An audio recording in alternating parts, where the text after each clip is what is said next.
Good evening, everybody. My name is Michael or Kubera, and there is a 14.7% unemployment rate. However, it is getting worse. That doesn't even include everyone who's out of work. Millions of laid off Americans didn't actively search for new jobs in April, so they weren't included in the official unemployment statistics. History of the unemployment rate. Let's move. Wow. That is absolutely crazy. So today we're talking about infinite money. Let's roll the intro.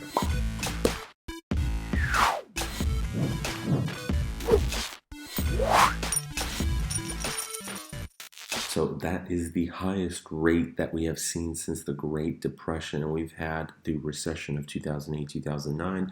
We've also had Black Monday, which was really, really bad back in 1987.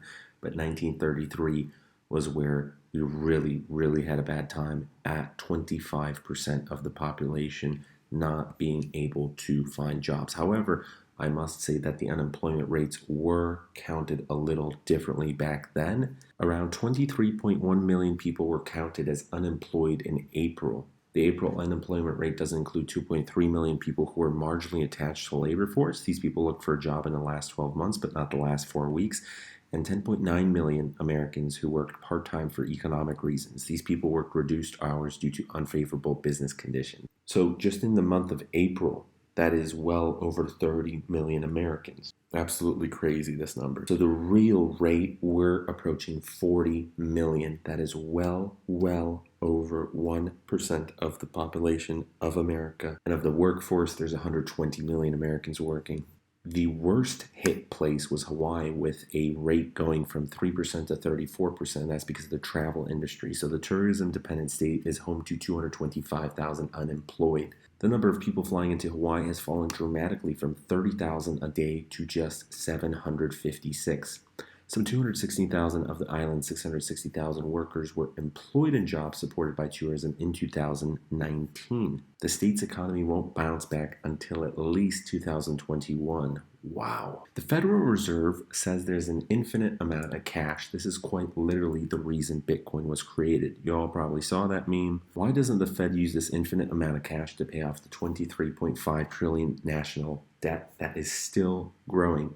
Checkmate, because regardless of what they say, they still know it's total BS. Infinite cash would equal infinite inflation. The central bankers know it's their end game. They just can't admit it. The die was cast back in 1913 and was sent rolling over the cliff in 1971 under Nixon. And this is the final nail in the coffin. Did you guys see that? The reserve requirements, as announced on March 15, 2020, the board reduced reserve requirement ratios to 0% effective March 26, 2020.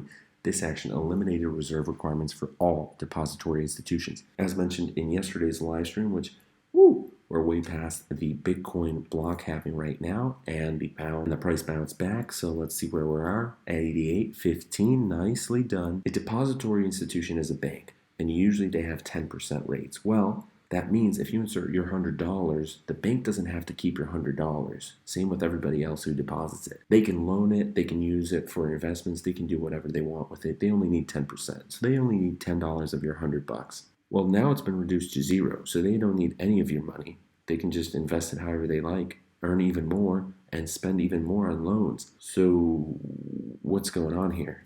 They could have done it 5%. They could have reduced it to 2.5%, 1%. They just said, screw it, let's go to 0%. Don't keep more money in fiat than you can afford to lose.